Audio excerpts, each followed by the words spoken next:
Shakur Stevenson takes Teofimo Lopez to school in an absolute whitewash victory. In this video, I'm going to be breaking down for you the tactics and the hidden details that allowed Shakur Stevenson to have such a dominant win over Teofimo Lopez. There was a couple of details that I called out before the fight that I predicted would be significant factors unless Teofimo Lopez could do things a bit differently, but they very much were at play in this fight. So unlike Jarrell Miller's wig, it'd be great if you could stick around to the end of this video as I break down and reveal to you all the hidden details and tactics from Shakur Stevenson versus Teofimo Lopez. Hello everyone and welcome back to A Guy Called Henry. I hope you've all enjoyed what was an absolutely fantastic weekend of boxing. This fight answered many questions for us. It was absolutely dominant and one-sided. And whilst a lot of people were picking Teofimo Lopez to win this fight, Shakur Stevenson lived up to the pre-fight billing as the favorite with the bookies and with many of the fans as well. But look, it's understandable that some people thought that Teo might win this fight. There were questions to be answered by both men.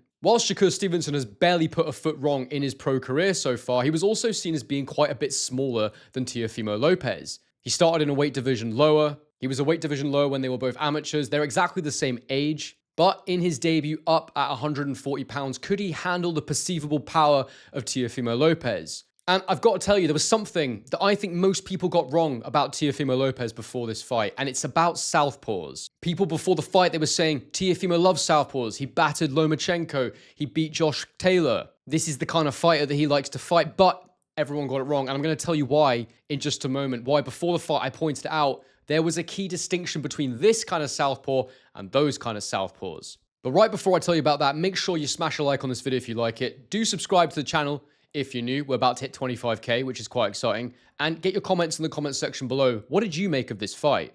Now, the key difference that we saw on display here that I'd analyzed pre-fight was that certain southpaws, and that is slick back foot southpaws, actually are the worst kind of fighter that Teofimo Lopez can face stylistically. And I pointed out in my tactical breakdown that unless Teofimo made some key changes to the way that he boxes this kind of fighter, Shakur would be all wrong for him. And I kind of felt like the fight might be close coming into it because I expected that Teofimo would box in a different way from what we saw. I thought he'd be a little bit more on the back foot like Barboza, but in my pre-fight analysis, I speculated that he would need to be on the back foot quite a lot, that rushing Shakur actually was the worst possible thing he could do. But actually, that's exactly what we saw from the word go. Teofimo was, in my opinion, overly aggressive. He was stepping in and throwing combinations, and Shakur just instantly showed us all the things that are so elite about his game. The range control, the lead hand, the defensive variety. You know, he can use a high guard, he can shoulder roll, he can just use his legs and dip under shots. And he's actually got pretty fast hands as well. He's quite spiteful when he throws, even though he's got those weak hands. The things that Teofimo needed to do to get around this were, in my mind, the opposite of what he really did on the night. You know, he needed to be on the back foot more, trying to get Shakur to come forward, to time Shakur with his own work. Teofimo Lopez is best when he's counterpunching, and in this fight, he was not counterpunching for 1 second, one moment of the fight. I didn't see him throwing counterpunches. And that is because the thing that makes Shakur Stevenson, in my mind, so different from everybody else is that he's so patient. He never feels pressure to make the fight. He'll always make you go first. And in doing so, he can make you miss, and then oftentimes he can make you pay. But also, over time, you become so frustrated that you become more and more hittable, and he just picks you off with that elite southpaw jab. And the thing I'm talking about with Teofimo and southpaws and why I knew that rushing Shakur would be so bad, it was all from that Sandor Martin fight that I broke down in my pre-fight analysis, where I showed you the check lead hook of Martin, how he was able to time Teofimo entering the pocket time and time again. Teofimo really struggled with that style, and people thought he's fixed it, he's changed, but he hasn't. It's just that he hadn't fought another fight like that for quite some time. Loma and Josh Taylor, they're both fundamentally come forward aggressive fighters. Loma will always try and get back on his front foot to put you under pressure. Josh Taylor is a swarming aggressive fighter. Teofimo loves fighting guys like that. He loves hanging out on the ropes and countering. Against Lomachenko, you know, the thing we saw that was he was just too big and strong and powerful for him, which was why one of the biggest pre-fight questions was, is Shakur Stevenson big enough? Will he get a bit gun-shy if Teofimo starts firing those big shots to the body? The answer was absolutely not. And I did do an analysis of the size beforehand, and I worked out that it wasn't really going to be that much. I do actually think that Teofimo put on a bit of size for this fight. I think he came in a bit heavier.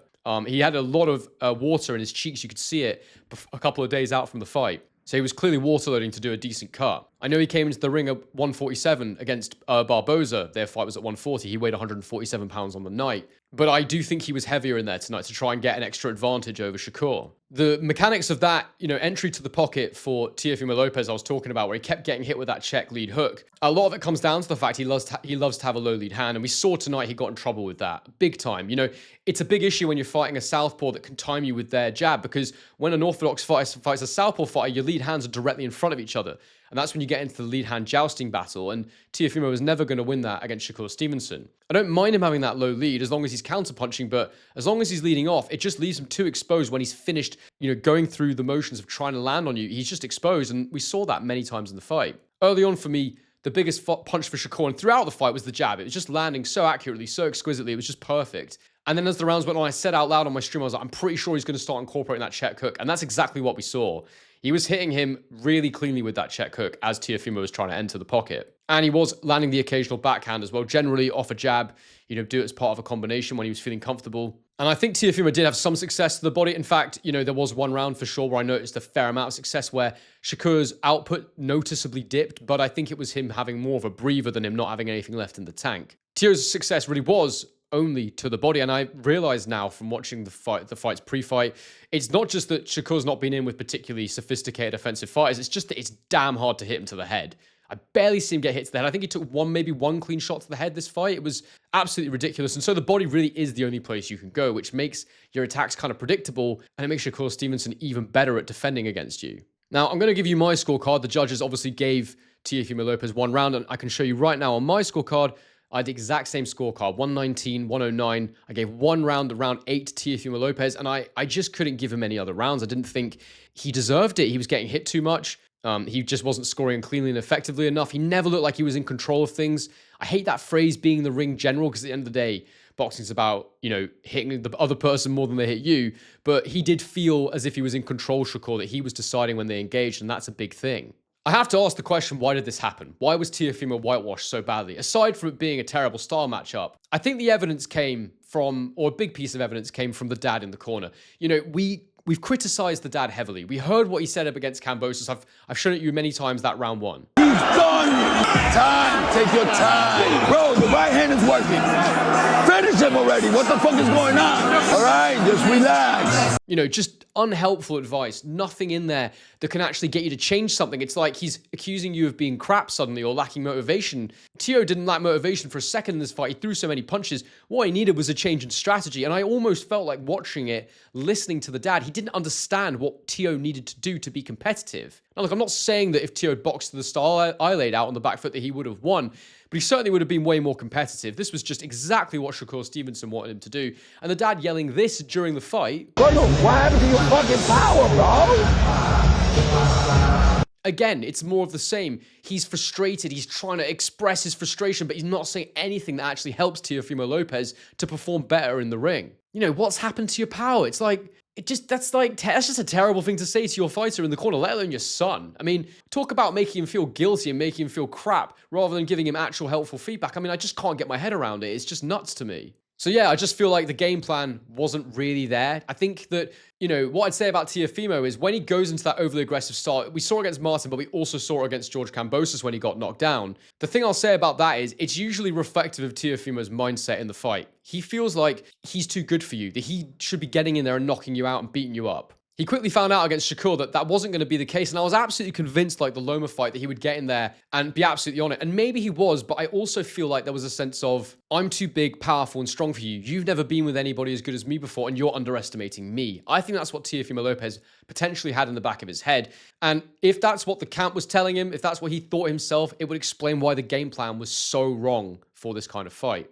But look, at the end of the day, like I said, I still think Shakur Stevenson probably would have won, even if Teo had boxed a perfect tactical game plan. I don't know if there's anybody in around 135, 140, 147 that can actually beat Shakur Stevenson at this point. I'm really not sure. Which really leads us in nicely into what I think both men should do next. And I'll start with Shakur Stevenson because the first thing we should talk about is Conor Benn being in the ring at the end of the fight. I mean, hey, Conor Benn, we can get it banging, boy. We can get it banging, boy. I want that same rehydration clause that you put on Eubank Jr., and I want to fight. You're too small for me, bro. You're too small for me. The first thing he did was get on the microphone and say, Conor Benn, I want you to fight me, and I want you to have the same rehydration clause that you gave to Chris Eubank Jr. There's a clear disdain between these two guys. They don't like each other, but I love that point from Shakur Stevenson. It's like, okay, Ben, you had Chris Eubank Jr. have that rehydration clause. Now you should give it to Shakur Stevenson. But the funny thing is, I actually think that Conor Benn could come in as big as he wants. I still think Shakur Stevenson would beat him. I just don't think Conor Benn would even get close to him. But I'd have to study it. And maybe Conor Benn would be able to overpower him and lunge in. But if you can't hit him, then you can't win. And I just don't think he'd be able to hit him cleanly. And I do think Conor Benn's naturally not the biggest guy. He's bulked up for that Chris Eubank Jr. fight. I think that the size gap isn't so much that Shakur Stevenson couldn't absolutely school him the way we just saw him do Teofimo Lopez. And in fact, I think Teofimo Lopez would beat Conor Benn as well. It's not a fight I'm particularly interested in seeing. I don't really know why it's been talked about for a while. I guess they've got this rivalry, but why was that the guy in the ring afterwards? It just makes no sense to me. It kind of makes me feel like he wants to get to 147, Shakur Stevenson this is, as quickly as possible, given he was calling out a Conor Benn who's heading back down to 147, and they've said they can do it next. So I think that, well, what's the motivation? Why would he do that when he could potentially unify 140? Well, I think, to me, he is the most similar fighter in the boxing world today to Floyd Mayweather. And the quicker he gets to 147, the quicker he can create that feeling and build his brand around that, in my opinion. So actually, I kind of get it. It kind of makes sense. Boots has gone from 147 now as well. And when you look at a lot of the guys there, you know, you've got Barrios, you've got Ryan Garcia, you've got Rolly Romero, Conor Benn. You know, most of those guys are actually lighter guys that have moved up. So I don't think he'd be massively outgunned or outsized. And it kind of makes sense to me. Speaking of, 147, Teofimo said he'd like to go there next. And I think that he can do very well at 147 against most of those guys. I just think that, for me, if you're Teofimo, you kind of want to be where Shakur is not, because he's never going to beat him, in my opinion. He's just not right for him. And maybe he gets a world title and stays away from him, but like, it's kind of frustrating, isn't it? You can't not go to a weight division because you're trying to anticipate what a rival that can beat you is going to do. But yeah, it was a frustrating fight in some ways because I couldn't believe Teofimo played right into his hands, but also it was just brilliant from Shakur Stevenson at the end of the day. And it was total whitewash, totally, probably the widest fight I've seen on world level, at elite world level. I really think that it was insanely wide. And just deserved for Shakur Stevenson. He really is an unbelievable operator. But guys, let me know what you think. What did you make of this fight? What do you think Teo should do next? What do you think Shakur should do next?